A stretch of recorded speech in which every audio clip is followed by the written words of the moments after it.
I'm Cliff, and this is my garage. Today, we're going to continue on with our massive suspension upgrade on the Cayman by replacing a couple of parts here on the rear struts.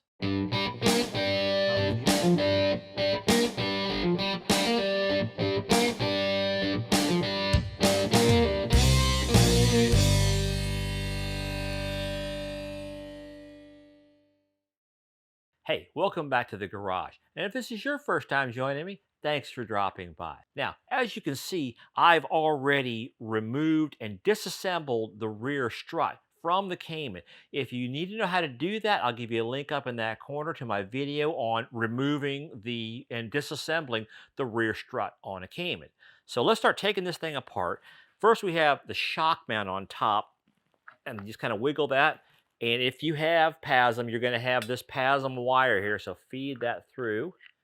Now, it's important to note that if you look here, you've got the three studs that connect the strut to the body, and the bottoms of the studs are these little protrusions here on the bottom of the shock mount or the strut mount. And the important thing to note is that these are not equally spaced. This only fits and goes on one way, and it's important to know how to get it back together correctly. And the real clue here is that this seat, the spring seat, has three indentations where those little stub or little what are the I don't know what you call those little nubbins on the bottom of the studs fit into these little grooves here. And when you put the spring seat on, you can look under here and you can see where the spring was sitting. And you would just align that up. And now this seat is in its correct orientation. Now, in our case, I'm not going to be putting the stock spring back in. I'm going to be, this is one of the two parts that we're going to be replacing today. So I won't probably be able to use that same guide for setting this. So what's important to note is that that correct front seat points at a reference point, which is, again, you can't see it, down here on the front of the strut, or I guess it's the inside of the strut. There's a fin that slides into a slot on the wheel carrier, and that's my reference point for orientation. I know that like that front stud aligns perfectly with that fin.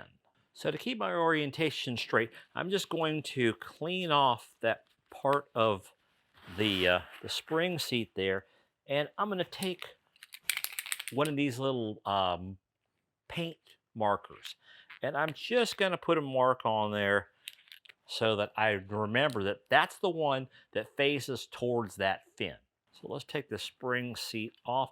And it is important to note that this is actually two different parts. So if you need to replace this, there are two different part numbers. There's the rubber part here. That's the actual spring seat. And then there's a hard plastic cap that goes on top. And this hard plastic cap, we're actually going to have to modify. And you'll see that in a little while. Let's remove the springs. Done. While you're here, check out your bump stop and your splash guard here, and if they are cracked or broken or whatever, go ahead and replace them while you're in here. The parts are really pretty inexpensive, and this is a good time to take care of that. To remove them, you just slide it off of the shaft here, and then to remove the bump stop, it just pulls right back out. Getting this in is a bit of a trick to it. You just start by putting the one side in, and then use your finger kind of pressing where it's going in there. Just start turning it, and this is hard to do and show you at the same time, but this back edge here will slowly walk around, and it all just pops right back together. So let's go ahead and put that back on before I forget. Of course, if you do not have PASM, you won't have this PASM wire here. Just going to clean the sand and dirt out of the spring seat here. So now we install our H&R Sport lowering springs. And notice that there is a definite top and bottom to this. The wider spaced coils go on the top. The narrower spaced ones go on the bottom. And this little end of the coil goes right into this step here. I hope you can see that. This little step here that's in the spring seat.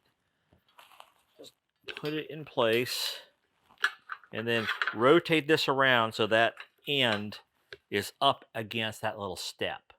Do be aware that the when you get the bottom end of these two line up in the same spot, the coils do not end in the same place. So this will not be a good guide to putting the spring seat back on. When it comes to putting the spring seat back on, it's best to separate these two pieces. Just pull the rubber part off and line this up so that that depressed section there, that squished in section, does line up with the end of the spring coil here. And what that does, that just means that you don't have to wait. I mean, it's already pre-compressed. It doesn't have to resettle again. Just take advantage of what's already there. I kind of forgot to show the removal, I think, of these two washers. There are two separate washers. Now, one of them is dished and has a round hole in the middle. And that one goes this way on top of the, the shaft normally. According to Tarett Engineering, since we're going to be using their shock mount, this does not go back on. We leave this off. Now, the other one goes on the top, and with the standard non-PASM struts where you don't have a wire like this, this just has a plain round hole in it. And again, with these particular strut top mounts, you also do not use this or use the flat one. Now, Tarett told me that on PASM, don't use either one of the washers either, but I don't think I don't know, maybe they're not used to working on PASM systems, but that simply cannot be true because this washer with this funky shaped hole keys into the shaft. And that's how you hold the shaft still so that you can tighten the nut. If you didn't use this, there would be no way to tighten the shaft, the top nut correctly. So I think, as far as I can tell, Tarrant simply gave me some bad advice. Okay, so here's where we need to do some modification to this upper spring seat or whatever this part is actually called. And it comes from the fact that Tarrant Engineering has designed this upper shock mount with some minor adjustments on it to fit multiple different Porsches. And it is not made especially for the Cayman. And because of that, this piece of plastic here has a little lip on it, which makes it not fit together correctly. There isn't a place for that rubber lip to go. So, of course, it'd be great if, refer to the instructions. They should tell you about that, except, and this is a bone I have to pick with Tarrant Engineering. These things are very well made, very expensive, as is everything on the Tarrant Engineering site. For God's sake, write some directions. Give us some installation instructions. They're not to be had. They don't have any installation instructions. Nothing comes with the parts. Nothing is online. I wrote to their support asking for the directions. They did not give me any directions. They just told me what I needed to know, what I was asking. I just really bugs me. So there's a whole bunch of different ways you could go about removing this lip. I mean, you could grab this in a vise, and you could use probably a hacksaw or something like a coping saw. I think a really good way would be to do this would be to use a really nice sharp woodworking chisel and just run it along the back of the blade, or yeah, the back of the blade, flat on here, and just you could trim this off quite nicely. I chose to use my lathe, my metal lathe. It just chucking this up in there. It doesn't, I mean, it's not super precise, doesn't have to be. You just have to get rid of that lip. So I just put it in the lathe and used a carbide bit to just cut this little rubber lip off of here. All right, came out pretty nice for just kind of a hack together job.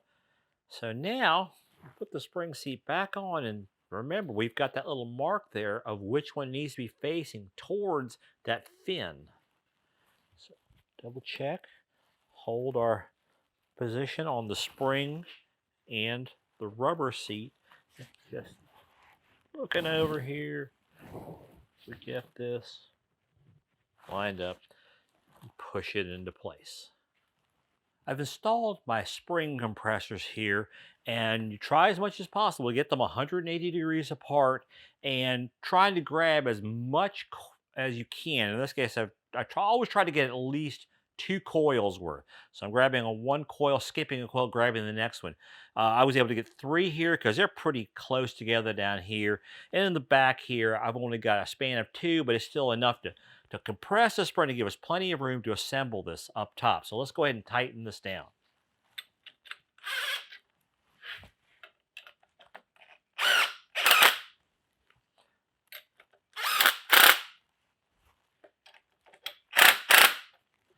So now we're ready to put the Tarett top mounts on. Remember, we're not putting that bottom washer on per their instructions. So let's feed PASM wire through and get this thing lined up correctly. Now, this is actually pretty easy because if you look here, this is not square. There's definitely a tilt to this plate. So if you get it in the wrong position, you're going to see a big gap here along one of the sides. So you can just keep moving those between the various strut positions until you find one where it actually lays down on the plate. And it's, what we knew we had, which is this label and also this particular stud with the imprint in there facing towards that front fin. Okay, looks like we're all set, but we still don't have the stud coming out the top of the mount. So we need to compress these springs even more.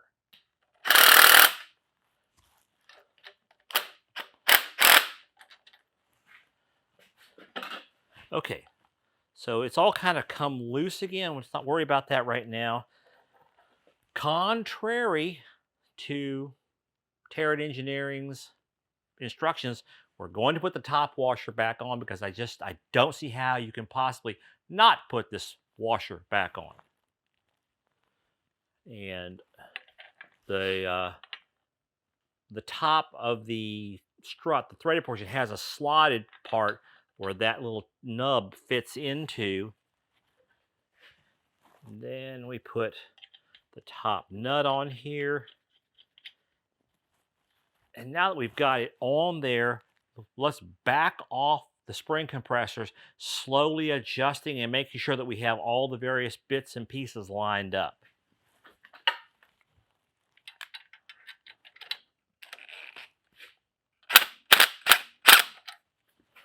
Let's go back and forth, taking a little bit each time, getting everything lined up correctly. You just, I think, heard and saw it snap into place. Rechecking the positions for the ends of the coils. Make sure they're in the proper space, at the proper places.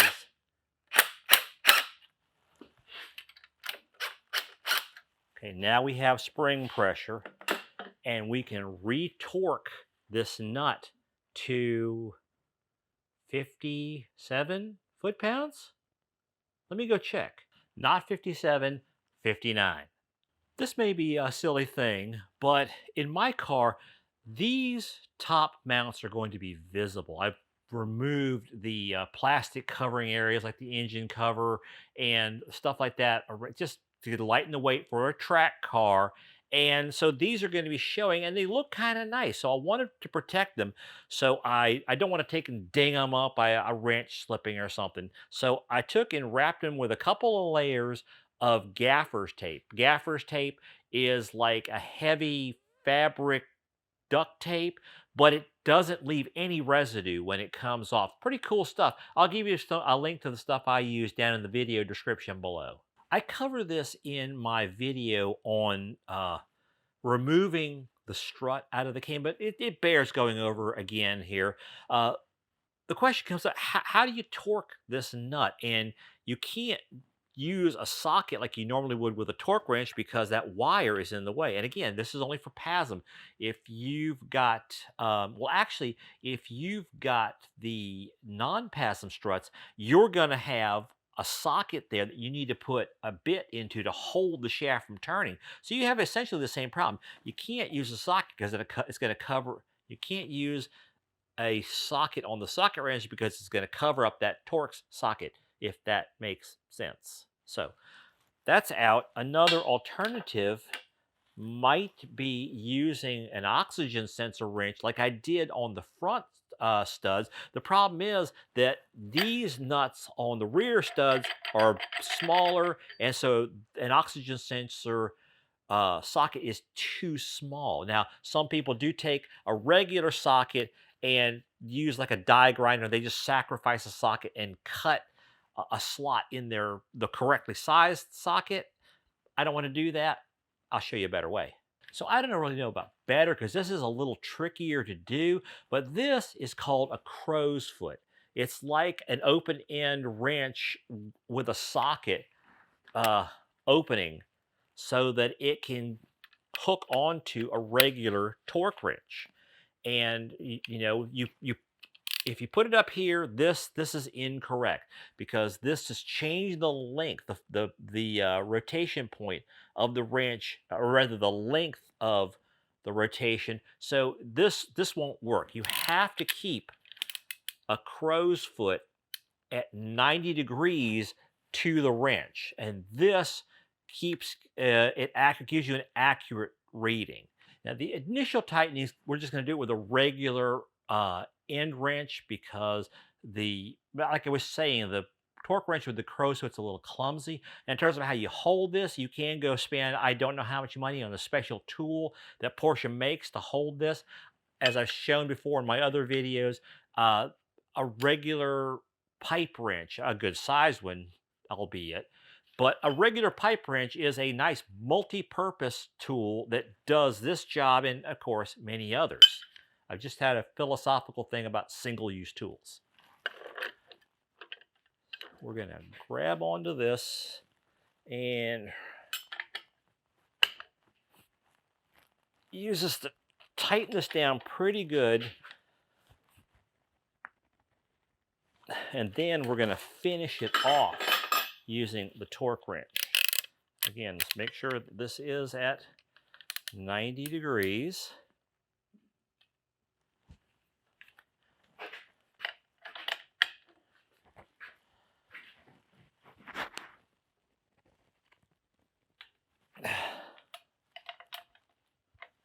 And you may have to find you have to grab this again in a different position in order to let the crow's foot grab that nut.